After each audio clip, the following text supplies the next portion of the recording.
Coucou tout le monde, je sais que vous adorez l'humour dans mes vidéos, et bien grande nouvelle cette semaine, il n'y en aura pas. J'ai décidé d'endosser mon costume d'Élise Lucet pour Math Investigation.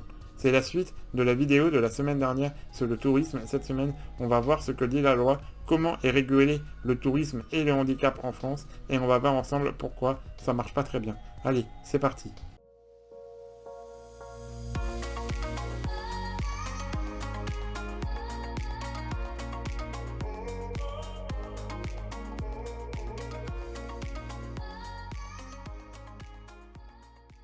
Avant d'évoquer les 3 points que je voulais voir avec vous, on va d'abord faire 2 petites précisions. La première, c'est que tout ce que vous allez voir dans cette vidéo, c'est 100% vrai, je n'ai rien inventé, et il y aura quelques captures d'écran, mais si vous avez un doute pour le reste, vous pouvez aller chercher vous-même sur le site Tourisme et Handicap, je vous mettrai le lien dans la description, il n'y a aucun souci, et du coup j'ai rien inventé et tout est vrai, c'est promis.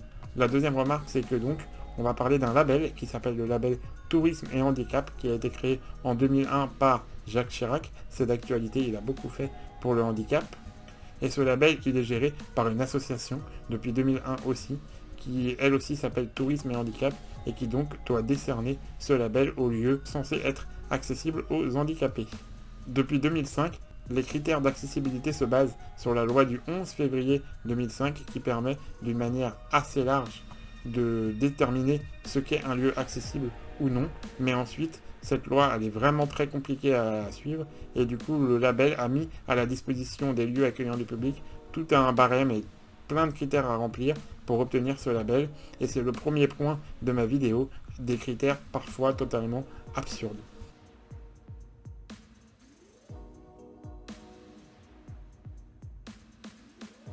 Et oui, alors pour la vidéo, je me suis beaucoup plus concentré sur les campings, mais ça peut être valable pour tout lieu accueillant du public, des restaurants, des hôtels et plein d'autres choses. Mais là, on va beaucoup parler de camping, je préfère préciser. Si vous êtes un camping, vous pensez être accessible aux handicapés et vous souhaitez obtenir le label, on va vous demander par exemple un nombre de places handicapées à l'entrée du camping.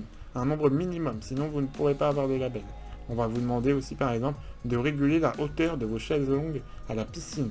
Il faut des chaises longues de minimum 40 cm de hauteur. Et ça, ce ne sont que 2 exemples. Enfin, vraiment, on fait des tonnes de demandes, des tonnes de mesures qui sont parfois pas du tout logiques. Et je pense qu'on décourage beaucoup de lieux de se rendre accessibles. Si on disait aux personnes, le plus important par exemple, c'est que vous ayez des mobilhomes adaptés, ainsi qu'un système de mise à l'eau adapté à la piscine et bien entendu des chemins accessibles, beaucoup pourraient se dire pourquoi pas je peux le faire.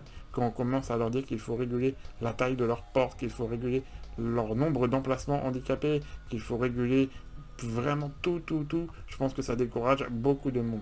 J'arriverai jamais. Bon, je jette l'éponge. Par exemple, j'ai trouvé l'exemple d'un camping qui a un système de mise à l'eau à la piscine, qui a des logements adaptés, qui a même un ascenseur pour accéder à une salle de restaurant, donc vraiment en termes d'accessibilité, on peut difficilement faire mieux, et pourtant il n'a pas le label Tourisme Handicap, parce que sur 200 emplacements, je crois, il n'en a que 4 qui sont réellement adaptés aux personnes handicapées. Eh bien, le nombre est insuffisant, et donc ils n'ont pas le droit d'avoir le label. Et encore une fois, on est toujours dans cette théorie du chiffre plutôt que de la pratique. Je préfère avoir 4000 campings en France avec un logement accessible plutôt que d'en avoir 5 avec 40 logements accessibles. Ça laisse plus de choix. Voilà, ce camping pour moi par exemple, je le connais pas, donc je ne fais pas de la pub ou voilà. Mais d'après ce que j'ai vu sur les critères, il a l'air plus accessible que l'immense majorité des campings qui pourtant eux ont le label. Je trouve ça tellement absurde de décourager les gens inutilement finalement. Et à l'inverse, on va voir, c'est le deuxième point, que parfois il y a certaines choses qui paraissent logiques et qui ne le sont pas.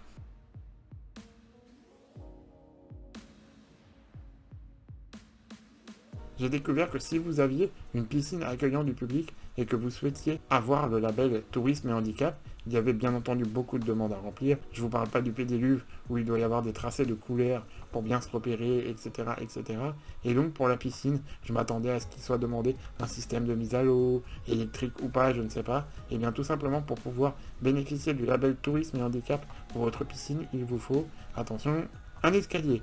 Ah oui, c'est logique. Alors là, on parle du label Tourisme et Handicap pour les handicaps moteurs. Si vous avez un simple escalier pour descendre dans la piscine avec barre d'appui quand même, on va être honnête, c'est précisé, eh bien vous pouvez bénéficier de ce label.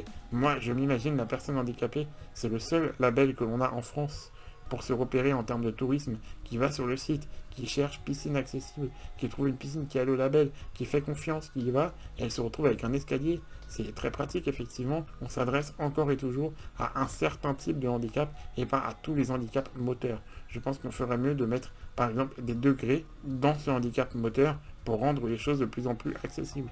Oui, il ne faut pas décourager les gens qui ont un simple escalier et pourquoi pas dire ils ont fait des efforts, mais non, quand on a un escalier pour aller à la piscine, je suis désolé, on n'est pas accessible pour un handicapé moteur.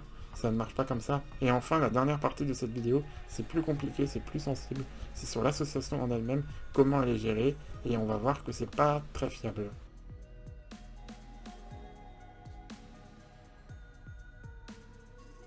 Alors déjà, il faut savoir que cette association a été créée par le ministère du Tourisme et elle dépend du ministère du Tourisme. Pour moi, déjà, c'est un mauvais point. Ce n'est pas au secteur du tourisme de dire s'il est accessible aux personnes handicapées ou non. Je pense que ça devrait être au secteur du handicap et au ministère du handicap. C'est comme si vous demandez à un banquier s'il fait bien son travail, il va vous dire oui, forcément, je le fais bien, donnez-moi le label. Ensuite, la présidente de l'association Tourisme et Handicap, alors j'ai noté son nom, elle s'appelle Annette Masson, j'ai rien à lui reprocher, elle a un CV tout à fait adéquate pour la situation, mais elle vient du secteur du tourisme. Elle n'a jamais travaillé, par exemple, dans le secteur du handicap. Et donc l'association, quand elle décerne le label Tourisme Handicap, il y a 2 membres de l'association qui vont se rendre sur le lieu pour vérifier s'il est accessible. Une personne qui dépend du tourisme et une personne qui dépend du handicap. Mais par exemple, ça peut être quelqu'un de la Fédération des aveugles de France qui va aller vérifier si un camping est accessible à la fois pour les personnes aveugles et à la fois pour les handicapés moteurs. Ça n'a aucun sens. Je pense que cette personne n'est pas du tout en mesure de déterminer si un camping est accessible pour une personne ayant un handicap moteur. Comme moi, je ne serais pas en mesure de déterminer si tel ou tel camping est accessible pour une personne ayant des problèmes de vue. Ce n'est pas mon handicap et je n'y connais rien. Et du coup, seules les associations membres de l'association Tourisme et Handicap peuvent décerner ces labels en se rendant sur les lieux. Et quand on regarde les adhérents, il y a principalement des membres du secteur du tourisme. Oui, il y a quelques associations d'handicapés, bien évidemment, mais c'est beaucoup de membres du secteur du tourisme. Et au final, en voyant ça, on s'aperçoit que cette association, elle a été faite pour promouvoir le tourisme et non autre chose finalement.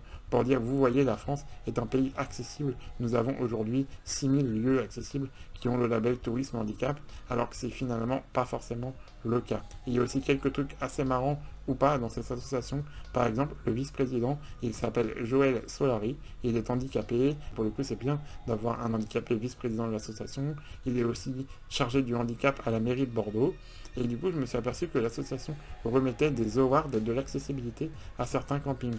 Et donc, il y a quelques années, l'association a remis l'award de l'accessibilité moteur, je crois que c'était moteur, au camping Maubuisson, qui est dans la région de Bordeaux. Et donc, c'est Monsieur Solari qui a été remettre le prix. Tout le monde était très content. Et au final, on s'aperçoit que le gérant du camping, eh bien, c'est lui-même. Finalement, le vice-président de l'association Tourisme et Handicap s'est remis un award à lui-même. C'est honteux! En termes de conflit d'intérêts, je trouve que c'est un peu étrange quand même. Alors son camping, il est peut-être très accessible pour certains types de handicap. Par exemple, j'ai vu qu'ils avaient un système de mise à l'eau à base de chaises dans la piscine. C'est mieux que beaucoup de lieux en France. Mais par exemple, ce camping n'est pas accessible pour moi finalement, parce que je ne peux pas utiliser la chaise. Et dire du coup que c'est le meilleur de France, c'est un peu absurde. C'est plus se faire de la publicité qu'autre chose, je trouve. Et dans ce cas-là, si on veut partir de ce principe-là, sachant que, comme j'ai dit dans la première vidéo, beaucoup de personnes handicapées m'ont dit que le système de mise à l'eau de mon camping à Narbonne était le plus pratique, on devrait lui remettre l'award de l'accessibilité moteur à lui et pas à un autre.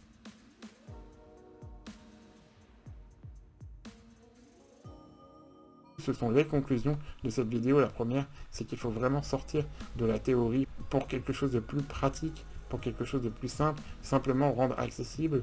Et aussi, le deuxième point, c'est peut-être arrêter de donner cette mission au secteur du tourisme. Je pense que c'est pas le secteur le plus objectif pour répondre à cette question. Et tout simplement, si finalement la solution, c'était pas de donner la parole beaucoup plus au secteur du handicap et de confier cette mission uniquement aux associations de handicapés qui, elles, seraient plus à même de juger si des lieux sont accessibles ou pas. Finalement, je préférais qu'on me dise en France il y a 500 lieux accessibles que 6000 comme c'est indiqué sur le site aujourd'hui, mais tomber sur des lieux qui sont réellement accessibles. Donc voilà, encore une fois, ce label il a 20 ans quasiment, et effectivement il aurait bien besoin d'un coup de frais parce qu'aujourd'hui c'est plus le nombre qui compte, dit on a tant de lieux accessibles, que la vraie accessibilité. Voilà, c'était mon petit coup de gueule. N'hésitez pas à partager cette vidéo. Je vous remercie de m'avoir suivi. Surtout, abonnez-vous et mettez des j'aime, ça fait toujours plaisir. Et on se retrouve la semaine prochaine pour une autre vidéo sur un autre sujet. Salut, salut!